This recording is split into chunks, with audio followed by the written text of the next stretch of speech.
pessoal, nós vamos ver como pegar esse código monolítico que nós vimos no último vídeo e separar, arrumar mais um pouco o código, separando em módulos.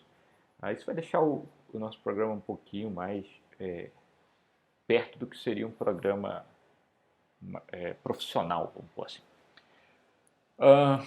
Vejam só, olhando aqui nosso código, nós tínhamos os includes aqui necessários para rodar, as definições de tipo, todas que eu precisava, depois as minhas funções e um programa principal de exemplo. Acontece que as definições de tipo e as funções que são relacionadas à árvore, elas poderiam estar melhor organizadas se elas fossem separadas num módulo, né, que a gente chama de módulo, que é uma unidade que tem a definição dos dados de árvore mais o código para manipular o dado árvore. Então nós vamos fazer isso, nós vamos pegar o nosso programa que tem a definição de árvore, vamos tirar essa parte que define árvores para um arquivo. Eu já fiz aqui para a gente não perder muito tempo. Esse arquivo aqui é um arquivo .h. Então vamos fazer aqui, nós vamos criar o abpcompile.h. Nós vamos começar o abpcompile.h.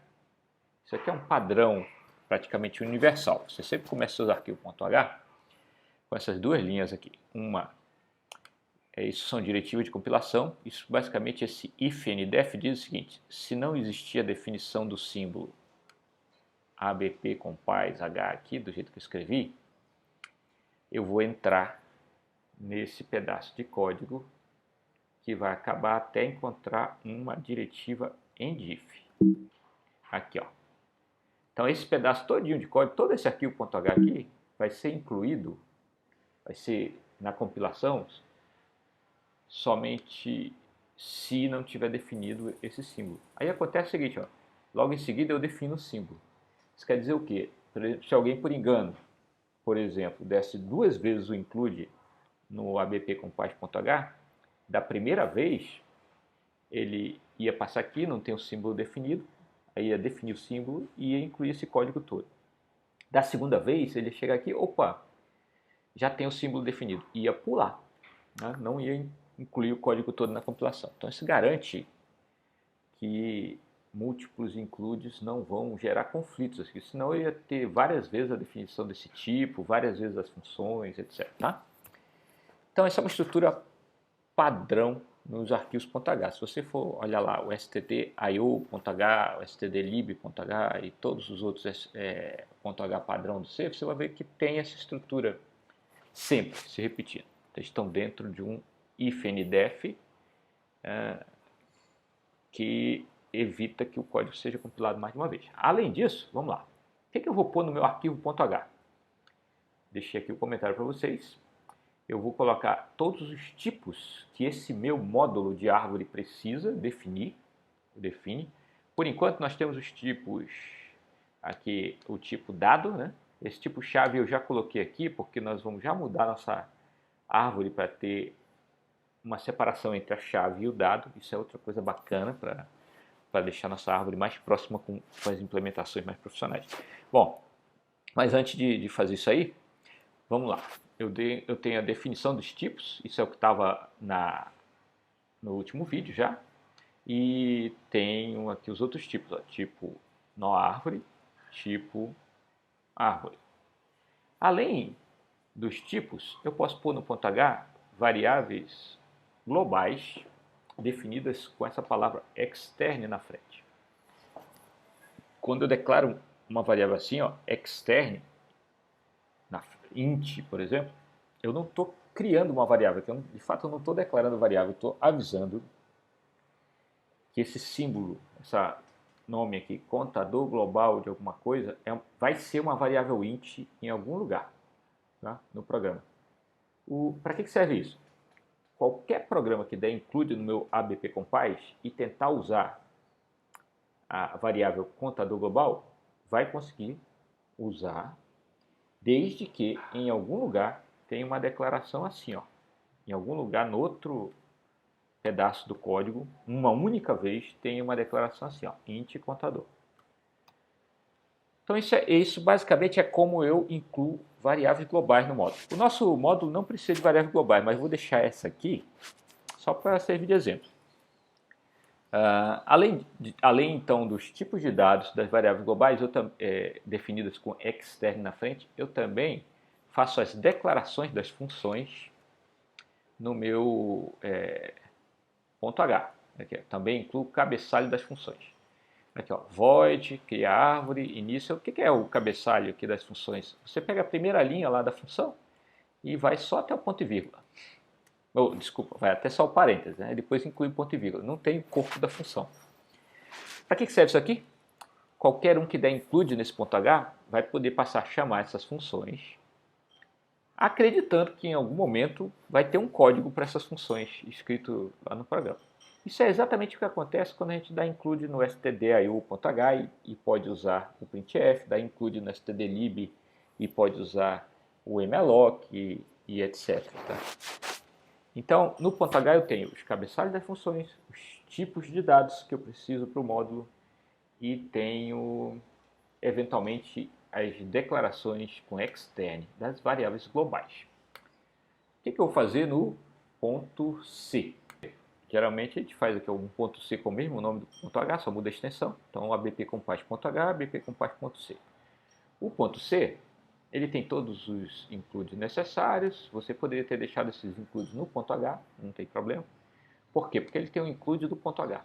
Isso quer dizer, quando a gente dá um include, é como se eu tivesse copiado, dado um Ctrl C lá naquele ponto H e um Ctrl V aqui. Essa diretiva include faz com que o compilador vá lá no arquivo.h, carregue tudo e colhe aqui exatamente nesse ponto no programa. Então eu tenho as definições de tipo, que eu tinha antes no ponto C, já sendo feitas, tenho os cabeçalhos de funções todos feitos. Além disso, ó, no meu ponto C, eu posso criar as variáveis globais do meu módulo. Então, ó, lá no outro código, eu fiz um extern int e aqui eu vou realmente criar a variável, contador global de alguma coisa. Com isso, a variável já passou a existir, a contador global de alguma coisa. Vamos lá. Aí eu tenho o código das funções. Basicamente é isso que vai ter no ponto C. Os códigos de função. Todos os códigos aqui. Tá? Além disso, o resto do meu programa monolítico que faltou é a função main. A função main que vai usar os meus códigos. Aí olha só, na função main eu vou fazer include abpcompás.h. O que está acontecendo então? Estou dando Ctrl C, Ctrl V, colocando aqui é como se eu estivesse fazendo Ctrl C, Ctrl V e colocando aqui o código, fazendo os typedefs e dizendo que tem variáveis globais no módulo e etc. Aí com isso, ó, quando chegar nessa linha, tipo árvore, ele vai reconhecer que existe o tipo árvore, porque aqui já tem o typedef. Do mesmo jeito, quando eu chamar essa função criar árvore, ele vai reconhecer a função, eu vou poder compilar, vai reconhecer. Agora aqui, ó, se eu fizer contador global de alguma coisa, recebe 0, vai funcionar. Por quê? Porque o abpcompás.h diz que em algum lugar vai ser criada essa variável. Então eu posso já assumir que ela vai ser criada e tudo.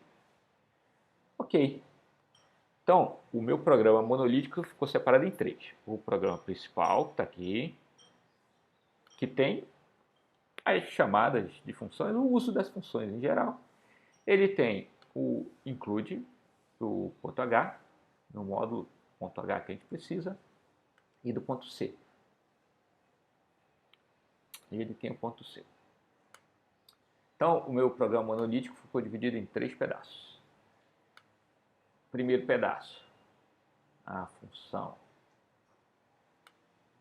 main fica no programa principal que está chamando que vai usar meu módulo. Esse programa principal faz include no ponto H. Aí eu tenho o ponto C, que tem os códigos das funções e, eventualmente, se eu tiver variáveis globais, a declaração para valer da variável global. O ponto C também dá include no ponto H. E finalmente eu tenho o arquivo .h, que a gente já está acostumado a incluir arquivos .h e tudo. O .h tem as definições de tipo, declara como externe as variáveis globais que o meu módulo possa precisar criar e tem os cabeçalhos das funções. Na hora de compilar meu programa, eu já fiz aqui uma compilação para testar. Na hora de compilar o programa, primeira coisa, como é que eu compilo o meu .c? Eu tenho que compilar meu abpcompile.c. Eu vou usar aqui, ó, gcc-c. Aí, compilou. Só que eu não criei um programa executável aqui, ó. Eu fiz o seguinte. Eu criei esse arquivo aqui, ó, abpcompile.o. Foi isso que eu fiz com esse gcc. O que é o abpcompile.o? Tem as funções do módulo compiladas, tá, já prontas para serem usadas, mas não tem o meu programa completo lá não. Não tem função main, né? Não dá para executar esse programa abpcompile. Para que ele serve depois? Quando eu for compilar o programa principal, normalmente a gente compilaria o programa principal assim, ó, gcc, programa, menos O, vou chamar de prog aqui. Normalmente compilaria assim, só que a gente vai ver que vai dar um problema. O que ele falou? Pô, eu não sei quem é esse símbolo aqui, ó. Tem uma porção de símbolos aqui no programa principal que ele diz que não conhece. Contador de alguma coisa, por exemplo, ele não conhece. Cria árvore, insere na árvore, mostra, tá vendo? Tudo isso aqui, ó, são símbolos que ele não conhece. Por que ele não conhece? Porque, apesar do .h ter dito que alguém ia criar essas funções, mostra e etc., e alguém ia criar a variável global contador de alguma coisa, nessa compilação aqui, ó, o programa principal não tem essa função pronta, né? Então, na hora de chamar, deu esse erro. Agora, eu vou incluir código compilado do abpcompile aqui, ó. Aí o que vai acontecer? Compilou, funcionou. Por quê? Porque agora eu incluí o módulo .o já compilado, que tinha as funções que estavam faltando aqui, as variáveis. Com isso a gente pode usar nos programas. Qual que é a vantagem disso? Então, uma vez que eu fiz num programa um módulo de árvore, eu posso usar ele num monte de lugares. Eu compilo uma única vez o código objeto, né? E posso usar em vários programas, em vários lugares no meu sistema, tá? Em vários pontos. Se for um programa só, mas tem vários arquivos que acabam usando a minha árvore para alguma coisa, meu modo de árvore, eu dou include nos .c, que estão usando minhas funções de árvore, e na hora de compilar, uma única vez eu coloco o código .o aqui. Então, essa é uma organização praticamente padrão de programas. Tá? Você faz o .c e o .h. O .h com a definição de tipo, declaração de variáveis globais como externe, para dizer que elas existem, e cabeçalho das funções. O .c tem as funções em si e a criação das variáveis globais se elas existem e forem criadas. E aí, o programa, o pedaço de código que for usar essas coisas, vai dar include no nosso .h, que nem eu fiz aqui no programa principal. Tá? Isso já é o que a gente faz, vocês já estão acostumados a fazer isso com os includes aqui. Poderiam ter uma pergunta, por que o meu include está entre aqui menor e maior, quando eu faço include stdlib, stdio, e está com aspas no abpcompile.h? Na verdade, eu poderia pôr aspas no stdio e no stdlib. Quando eu ponho menor e maior, eu estou dizendo que esse include tem que buscar esses arquivos .h num diretório padrão de .h. Tá? Existe uma variável de ambiente no sistema que diz onde estão os .h nessa minha máquina e ele vai lá buscar. Eu posso até reconfigurar isso. Quando eu ponho entre aspas, eu estou dizendo o seguinte, você tente buscar no diretório corrente. Se não achar, aí você vai procurar no diretório padrão. Tá? Então, geralmente, quando você vê entre aspas, são os .h que o programador está fazendo, novos e tudo. Quando você vê entre menor e maior, são os .h padrão do sistema. Vamos aproveitar a carona e introduzir agora aqui uma separação entre os dados e as chaves na árvore. Eu vou pegar o meu tipo dado agora, o tipo dado agora, eu vou colocar aqui com nome, ID e CPF nesse exemplo. E eu vou pegar o tipo chave e vou separar. Ele era int, né? Então, agora eu vou fazer aqui, ó, tipo chave, chave, ok?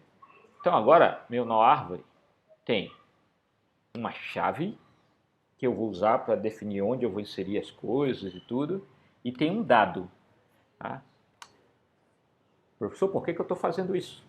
Por que estou separando aí a chave do dado? Primeiro, porque nós vamos ver que nos lugares onde se usa árvores prontas e hashes prontos, etc., em geral separa-se a chave dos dados.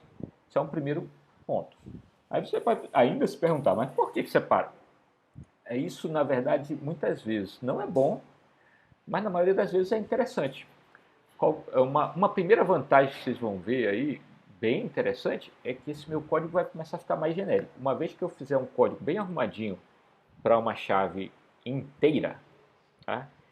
eu vou muito facilmente portar esse código para ser um código que recebe,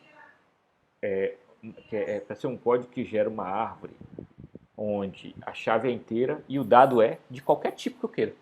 Então começa a transformar a árvore numa coisa mais genérica. Aí eu posso ter um código com a chave inteira, um código com a chave string, um código com a chave float. Isso praticamente fecha os tipos de chave que a gente costuma ter. Né? Então eu vou ter códigos bastante genéricos para vários tipos de chave. Essa é uma das boas razões, está mais perto das implementações que vocês vão ver por aí prontas de árvore. Bom, aí o que muda agora? Bom, aqui quando eu vou criar uma árvore, só preciso do tipo árvore. Quando eu vou fazer outras coisas aqui, eu for inserir na árvore, vão ter que me passar tipo dado, dado e tipo chave, chave. Agora vão ter que me dizer qual é a chave do que eu quero inserir e qual é o dado que eu quero inserir. E quando eu for buscar numa árvore, eu vou passar a chave, tipo chave. Nessa nossa função de busca, lembrando que a função de busca que eu fiz de exemplo, nela você apenas diz se existe ou não na árvore. Você pode fazer uma nova função de busca aí como exercício, que ela recebe, além da chave, ela recebe um ponteiro, o endereço de um tipo dado, e aí se ela achar, ela copia para esse lugar o resultado, além de retornar verdadeiro ou falso. A nossa função mostra continua do mesmo jeito aqui, então aqui é mostra interna, mostra, então eu modifiquei aqui minhas funções, meus cabeçalhos de funções, para separar chave e dado. Agora vamos para, deixa eu só salvar aqui, vamos para alterações no ponto C. Para alterar os pontos C, criar árvore, continua igual, início, continua igual. Aqui, sim, continua igual. Opa, insere na árvore, teve uma pequena mudança, não só no cabeçalho. Eu já vou copiar aqui, ó. Insere na árvore.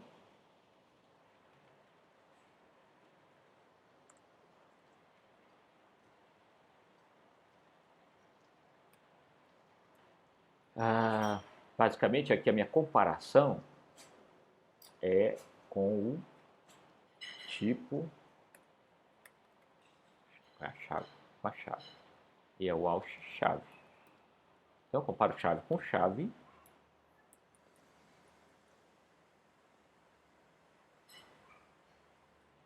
E quando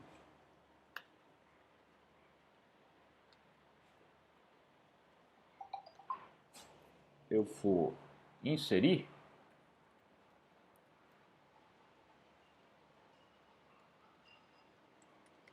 eu vou fazer assim, ó.